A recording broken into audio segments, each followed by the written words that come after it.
Coming up on Spartan Sports Report, the football team hosted its last game at Spartan Stadium. Men's basketball closed out its 3-game homestand at the Breslin Center, and the women's soccer team kicked off the NCAA tournament.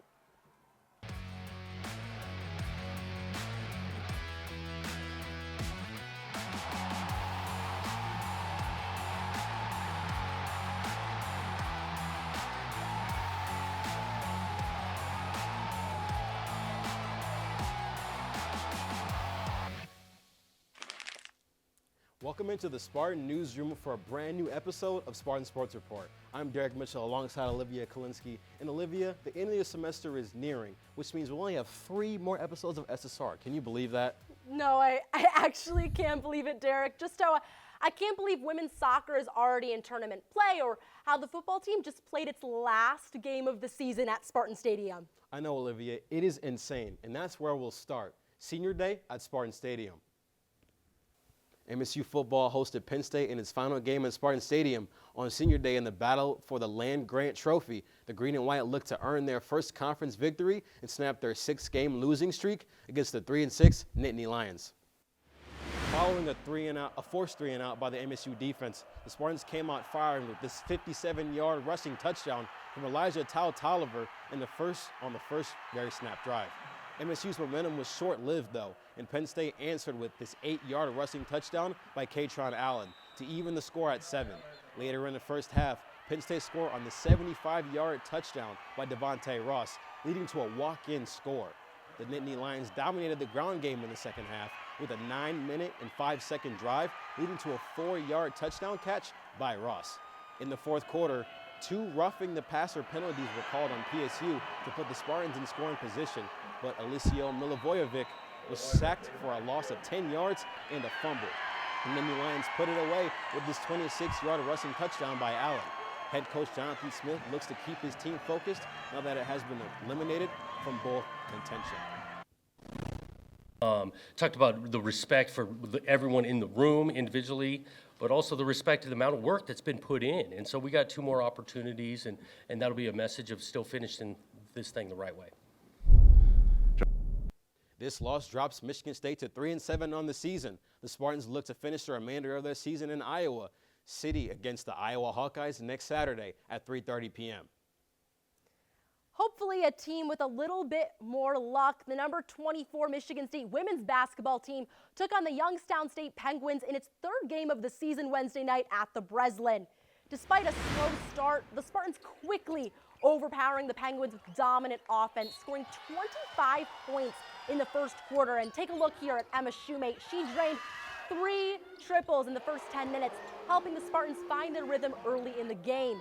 The Green and White controlling the court, forcing 17 turnovers in the first half, entering halftime with a 22-point lead. During the second half, Grace Van Slooten catching fire. Van Slooten scored 13 points in the second alone, guiding MSU to a 44-point lead, its largest of the night. Van Slooten topped the Spartans, scoring 17 points. Shoemate followed with 14 of her own to get MSU to a 96-52 win over the Penguins. Following that victory, MSU looked to take its momentum into Sunday against Western Michigan.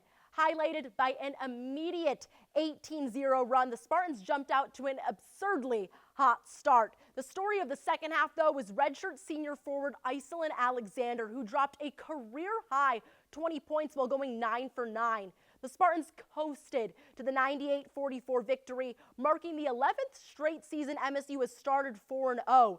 The Green and White hope to keep this good thing going as they take on Eastern Illinois on Thursday. Tip-off is set for 6:30 p.m. at the Breslin Center. Olivia, they say the women's team and the men's team bounce off of each other. We can see that with the Michigan State team now. The number 17 men's basketball team hosted a battle of the Spartans as it took on San Jose State on Thursday at the Breslin Center. Michigan State looked to stay undefeated with an electric Breslin crowd behind them. For Michigan State, there is no better way to get a game started than a Cohen Carr liftoff. Look at that slam. He's a high flyer. That will not be the only flight of the night for him. He would have a couple of gym rattlers to propel the Green and White to a 16-2 run to start the game. Carson Cooper led the way in the opening frame with 12 points in the first half to give Michigan State a 46 points lead at the halftime break. Cooper would finish with a career-high 17, tied with teammate Jackson Kohler, who also added 18 rebounds on the night.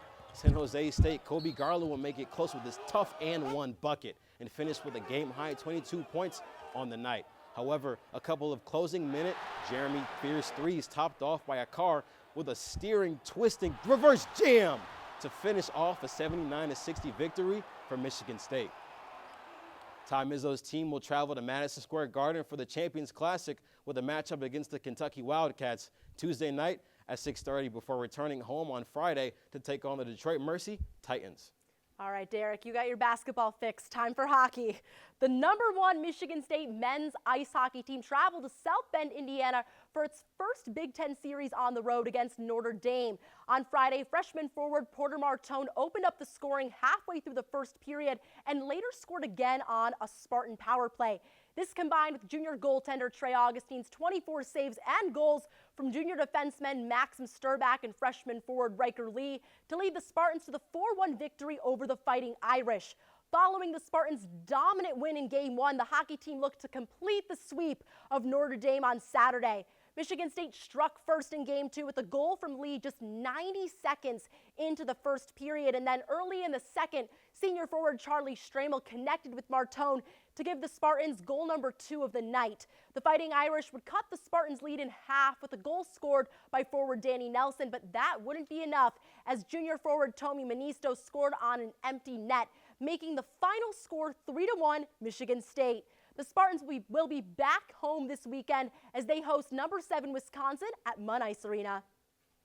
After a heartbreaking loss in the Big Ten Championship against #13 Washington, the #9 women's soccer team returned to DeMartin Stadium as the 2 seed for the opening round of the NCAA tournament against Horizon League champions Milwaukee. The two sides met in August with MSU rolling to a 9-0 win. And once again, the Spartans came out goal hungry, putting goalkeeper Bella Hollenbach to the test early.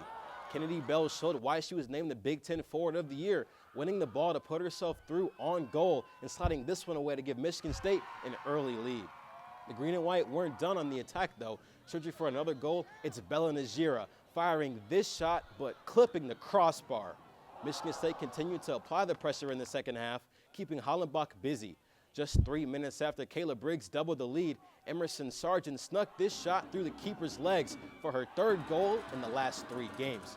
Milwaukee still had a little fight in it as Lola Wojcik lifted a shot into the top right corner to erase the clean sheet, with the game ending 4-1. After the Michigan State win, head coach Jeff Hostler expressed the advantages of hosting beyond the first round.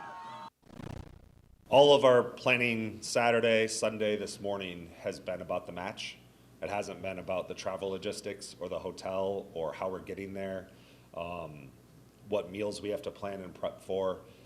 It's just been solely on ourselves, what we need to do, and being prepared for our opponent.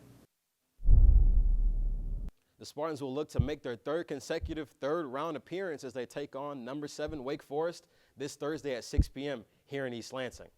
Yeah, super excited for that one on Thursday, Derek. The Michigan State cross-country teams now travel to Evansville, Indiana for the Great Lakes Regionals to fight for their spot in the NCAA championships. The men's team punched its ticket to Columbia, Missouri, earning the men's first national team appearance since 2021.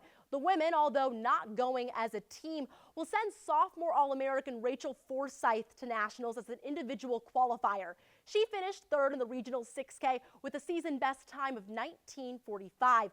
The NCAA cross-country championships will take place this Saturday at the Gans Creek Cross Country Course. The women will race at 10:20 a.m. and the men will follow at 11:10.